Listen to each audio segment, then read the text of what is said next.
Hello students, मैं आपका physics गुरु निपेंद्र भटनागर अपने नेक्स्ट लेक्चर में आपके साथ हूँ। आज हम एक और इम्पॉर्टेंट टॉपिक को डिस्कस करने जा रहे हैं, संदिग्ध अंकों का पूर्णांकन। जब हम सार्थक अंकों में किसी भी संख्या को, किसी भी मान को व्यक्त करते हैं तो कई बार हमें संदिग्ध अंकों के पूर्णांकन की आवश्यकता पड़ती है। उनको किस तरीके से किया जाएगा, यानी कि हमें कोई संख्या मान लीजिए दशमलव के 5 अंकों तक गिवन है, जबकि हमें व्यक्त करना है दशमलव के केवल 2 अंकों तक। तो उस स्थिति में संदिग्ध जो भी अंक हैं उनका पूर्णांकन करना पड़ता। तो किस प्रकार से किया जाएगा, यहाँ हम लेकर के चलेंगे। तो आइए स्टूडेंट, स्टार्ट करते हैं आज का अपना टॉपिक। स्टूडेंट्स, अगर आपने मेरा चैनल सब्सक्राइब नहीं किया तो उसको सब्सक्राइब करिए, लाइक करिए, शेयर करिए, जिससे ज़्यादा से ज़्यादा स्टूडेंट्स उसका लाभ ले पाएँ और मेरे वीडियोज़ आप तक बिना रुकावट के पहुँचते रहें। अगर वीडियोज़ आपको इंटरेस्टेड लग रहे हैं तो कमेंट सेक्शन में शेयर करते रहिए अपनी जो भी आपकी कमेंट्स हैं, जिससे हम अपने वीडियोज़ को और इम्प्रूव कर सकें। तो आइए स्टूडेंट, स्टार्ट करते हैं संदिग्ध अंकों का पूर्णांकन। बहुत सिंपल रूल है, ज़्यादा टिपिकल नहीं है, ज़्यादा उलझने की आवश्यकता नहीं है। केवल 2 रूल हम यहाँ इस्तेमाल करेंगे। जो भी हमारा अंतिम जिस अंक से हमें संदिग्ध अंक है, जिसका हमें पूर्णांकन करना है, उसको हमें देखना है कि वो 5 से कम है या 5 से अधिक है। तो सिंपली 2 रूल्स हम काउंट करेंगे। तो सबसे पहला नियम रहेगा, यदि पूर्णांकन की क्रिया में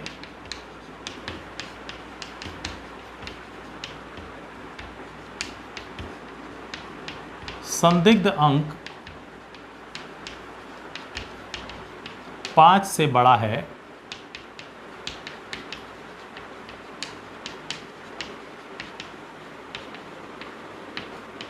तो पूर्ववर्ती अंक, जो भी जहाँ से आपको जिस अंक तक हमें उसका पूर्णांकन करना है, तो हमें उससे अगला अंक देखेंगे जिसको हम संदिग्ध अंक कहेंगे, अनसर्टेन डिजिट कहेंगे, कि वो 5 से बड़ी है। तो उससे पूर्ववर्ती यानी पहले अंक में 1 की वृद्धि कर देते हैं। उदाहरण की सहायता से समझ लेंगे इसको हम। तो पहले अंक को 1 अंक से बढ़ा देंगे और यदि यह 5 से छोटा है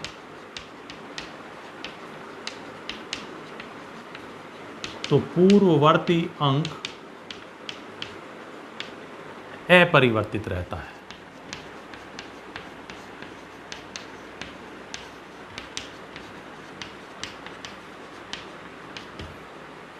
ठीक है, अब ज़रा उदाहरण की सहायता से समझेंगे तो क्लियर हो जाएगा आपको। मान लीजिए हमें गिवन किया है 12.456, आगे भी कुछ हो सकता है, 7 किलोग्राम, और आपसे कहता है कि इसको 4 सार्थक अंकों में इसको पूर्णांकन करिए।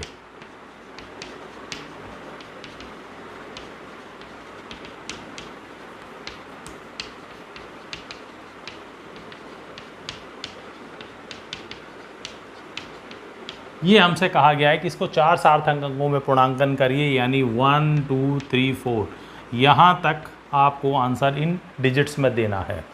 तो इससे जो अगली अंक है, ये क्या होगा, हमारा संदिग्ध अंक।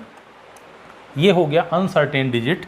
अब इसको देखना है कि ये 5 से बड़ी है या 5 से छोटी। 5 से बड़ी है। जब 5 से बड़ी है तो इससे पहली डिजिट को 1 अंक से बढ़ा दिया जाएगा। It means 12.46 kg। 1 2 3 4 significant figures में इसको हमने एक्सप्रेस कर दिया। ठीक है, एक और एग्जाम्पल अगर हम देखें, 5.6 और 3 4, और ये में गिवन है मीटर में। इसको हमें करना है 3 सार्थक अंकों में पूर्णांकन। ठीक है, यानी यहाँ तक आपको पूर्णांकन करना है। तो लास्ट डिजिट ये हो गई डाउटफुल डिजिट या हम कहेंगे अनसर्टेन डिजिट, और ये क्या है 5 से कम है या बड़ी, कम है, तो इसका मतलब पहली डिजिट अब बिना किसी परिवर्तन के एज इट रह जाएगी।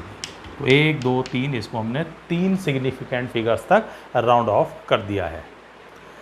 तो सिंपल है, पहला नियम ये देखना है कि जो सार्थक, जो भी हमारी डाउटफुल डिजिट हमने ली है, संदिग्ध अंक लिया है, वो 5 से अगर बड़ा है तो पूर्ववर्ती यानी उससे पहली डिजिट को 1 से बढ़ा देंगे, और यदि वो 5 से छोटी है तो उसको हम एज इट छोड़ देंगे। ठीक है, क्लियर है।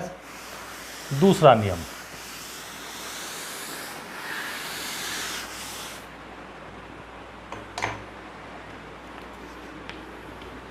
दूसरा नियम है पूर्णांकन की क्रिया में यदि सार्थक अंक 5 है, ठीक है, 5 है, 5 है और 5 फॉलोड बाय 0 है, 5 है या उसके बाद 0 है, कुछ भी है, उसको छोड़िए। तो हम देखते हैं फिर उससे पहली संख्या कैसी है। अगर वो सम है, इट मीन्स इवन है, तो उसको एज इट छोड़ देते हैं, और अगर ऑड है यानी विषम संख्या है तो उसमें 1 की वृद्धि कर देते हैं। इट मीन्स अगर डाउटफुल डिजिट 5 है तो उससे पहली डिजिट यानी जो पूर्ववर्ती डिजिट है वो सम रूप में ही छोड़ी जाएगी। अगर सम है ऑलरेडी तो एज इट छोड़ देंगे, और विषम है तो उसमें 1 की वृद्धि कर देंगे। तो दूसरा नियम है, यदि पूर्णांकन की क्रिया में संदिग्ध अंक 5 है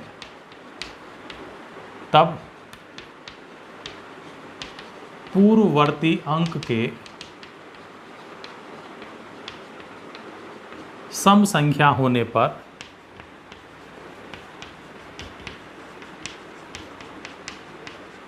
उसे अपरिवर्तित रहने देते हैं। अगर वो सम है, इवन है, तो एज इट छोड़ देंगे, और यदि विषम है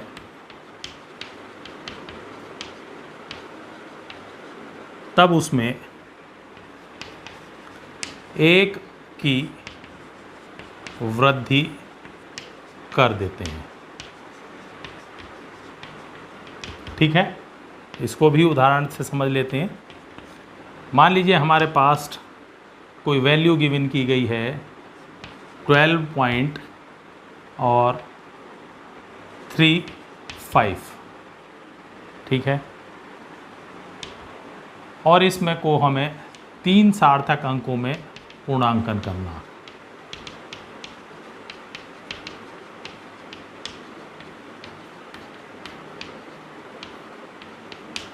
तीन सार्थक अंकों में पूर्णांकन का मतलब यहाँ तक डिजिट रखनी है, तो डाउटफुल डिजिट हो गई, अनसर्टेन डिजिट हो गई 5, और उससे पहली संख्या कैसी है, विषम है, तो इसमें 1 अंक जोड़ दिया जाएगा। तो इसको इस रूप में आप आंसर देंगे। ठीक है, अगर है 25.325 और इतने kg, और इसका पूर्णांकन करना है 4 सार्थक अंकों में।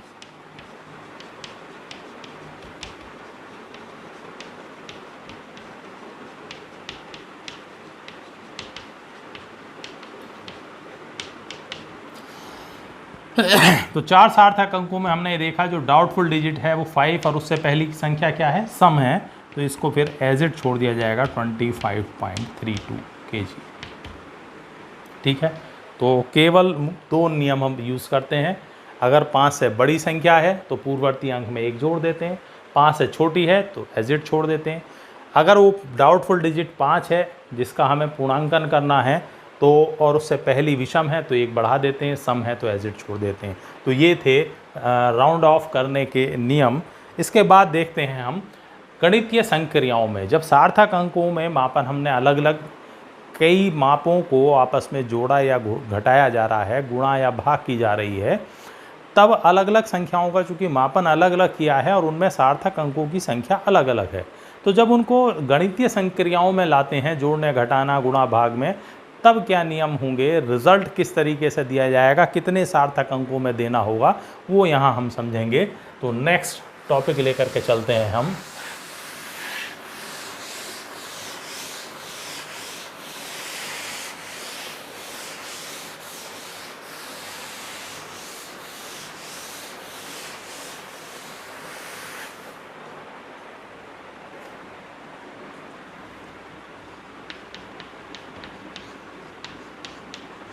गणितीय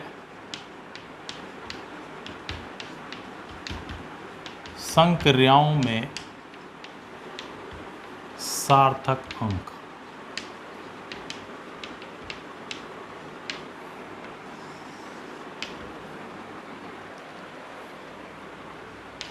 सबसे पहले हम देखेंगे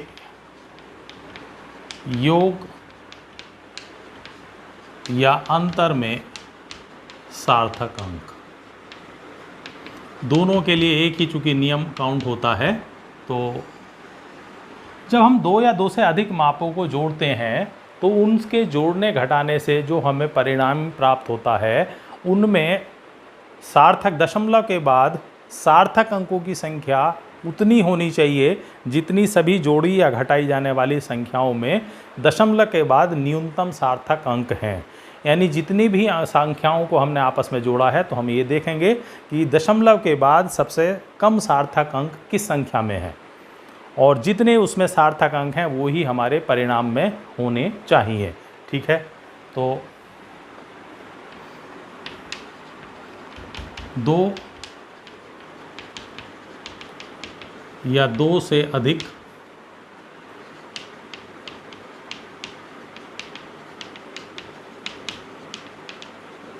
संख्याओं अथवा मापों के परिमाण में दशमलव के बाद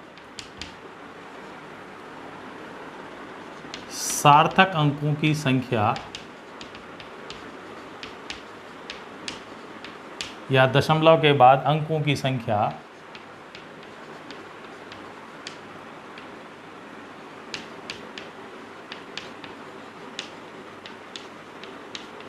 दी गई संख्या अथवा माप में दशमलव के बाद न्यूनतम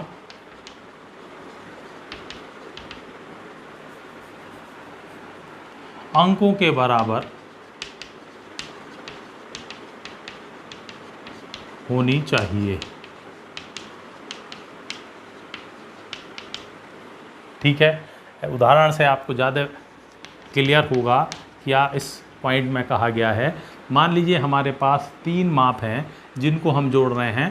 पहला है 0.2562, ठीक है। दूसरा है हमारा 1.34, तीसरा है हमारा 2.5, और इन तीनों का योग किया जा रहा है। तो सामान्य रूप से आप योग कर लें, 2, 6, 4, 10, 5, 5, 10, 3, 13, 14 और 2, 2, 4, 5 और 1, 6। ठीक है, तो सामान्य रूप से अगर सार्थक अंकों का कोई भी झमेला ना लेते हम तो इस प्रकार से जोड़ करके हम लिख सकते थे, लेकिन सार्थक अंकों के रूप में ये गलत है। क्योंकि आप यहाँ देखते हैं दशमलव के बाद यहाँ 3 सार्थक अंक हैं, यहाँ दशमलव के बाद 2 अंक हैं, यहाँ दशमलव के बाद केवल 1 है। तो यहाँ सबसे कम दशमलव के बाद किस में अंक हैं, 2.5, और कितने हैं, केवल दशमलव के बाद 1 डिजिट दी है। इसका मतलब हमें यहाँ तक आंसर देना होगा।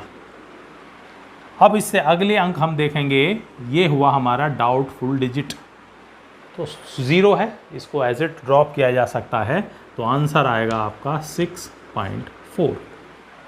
ठीक है, यानी उत्तर आप देंगे इस फॉर्मेट में, यानी दशमलव के बाद अंकों की संख्या परिणाम में उतनी होगी जितने जोड़े या घटाए जाने वाली संख्याओं में न्यूनतम है दशमलव के बाद संख्या। ठीक है, तो ये तो है हमारे योग या अंतर में सार्थक अंकों के लिए नियम। ठीक है, इसके बाद हम देखते हैं दूसरा है गुणा या भाग में सार्थक अंक।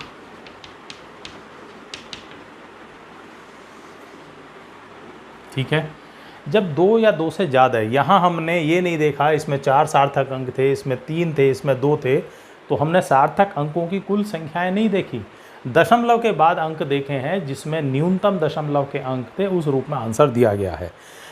गुणा या भाग में दशमलव के बाद अंक नहीं देखने, हमें देखने हैं टोटल सार्थक अंक। जिन भी संख्याओं या मापों की गुणा या भाग की जा रही है तो हम देखेंगे कि उनमें सबसे न्यूनतम सार्थक अंक किसमें है। तो जिस भी संख्या में सार्थक अंक न्यूनतम है उतने ही सार्थक अंकों के रूप में आपका परिणाम होना चाहिए। तो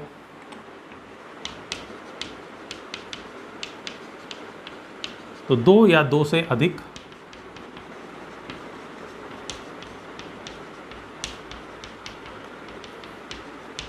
संख्याओं अथवा मापों के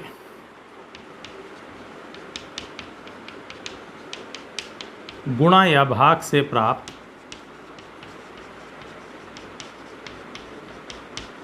परिणाम में कुल सार्थक अंकों की संख्या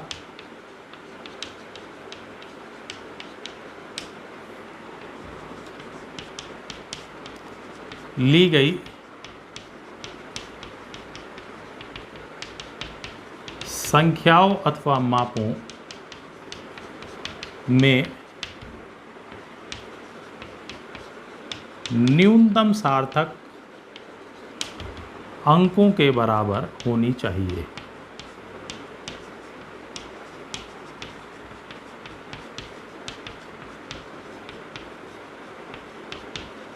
बराबर होनी चाहिए। इसको भी एक उदाहरण से हम ले लेते हैं।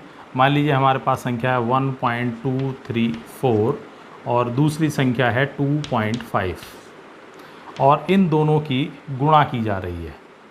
ठीक है, तो आंसर सिंपली पहले आप निकाल लीजिए।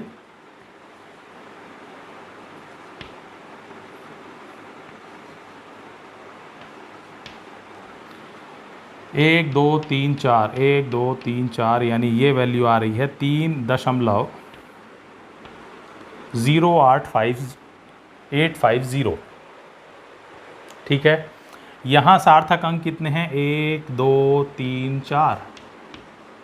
यहाँ सार्थक अंक हैं 1 और 1 2, तो 2 सबसे कम किस में है? 2 में। तो इसका मतलब आंसर में भी, परिमाण में भी 2 सार्थक अंक होने चाहिए। तो हमें यहाँ तक आंसर देना है। तो संदिग्ध अंक क्या हो गया यहाँ पर? 8। और 8 क्या है? 5 से बड़ी संख्या है। तो 5 से बड़ी संख्या होने के कारण पूर्ववर्ती संख्या में 1 की वृद्धि कर दी जाएगी। तो आंसर होगा 3.1। ठीक है, तो दोनों में अंतर ये है, जब जोड़ या घटा की जाएगी तो हम ये देखेंगे कि दशमलव के बाद सबसे कम सार्थक अंक या अंक कितने हैं। तो जितने भी दशमलव के बाद न्यूनतम अंक हैं जिस भी संख्या या माप में, उसी फॉर्मेट में, उसी रूप में आंसर आना चाहिए। और गुणा या भाग में हम देखेंगे कुल सार्थक अंक कितने हैं। जिस भी संख्या में न्यूनतम सार्थक अंक हैं उन्हीं सार्थक अंकों के रूप में, उतने ही सार्थक अंकों के रूप में उत्तर देना है। ठीक है, तो इस प्रकार से हम गणितीय संक्रियाओं में सार्थक अंकों का प्रयोग करते हैं। ठीक है, तो यहाँ आपका त्रुटीय विश्लेषण चैप्टर की थ्योरी फिनिश होती है। नेक्स्ट लेक्चर में हम लेकर के चलेंगे इससे रिलेटेड कुछ क्वेश्चंस, न्यूमेरिकल्स। तो स्टूडेंट्स इसको तैयार करिए टॉपिक को। कोई भी प्रॉब्लम आती कमेंट सेक्शन में शेयर करके आप उसको सोल्व कर सकते हैं। बाकी नेक्स्ट लेक्चर में लेकर चलेंगे हम इम्पॉर्टेंट क्वेश्चन। और ध्यान रखिए साथ में मेरे साथियों, छात्रों, कि ये बहुत ही इम्पॉर्टेंट टॉपिक है। Error analysis paper point of view से ही नहीं, even competition point of view से भी बहुत इंपॉर्टेंट टॉपिक है।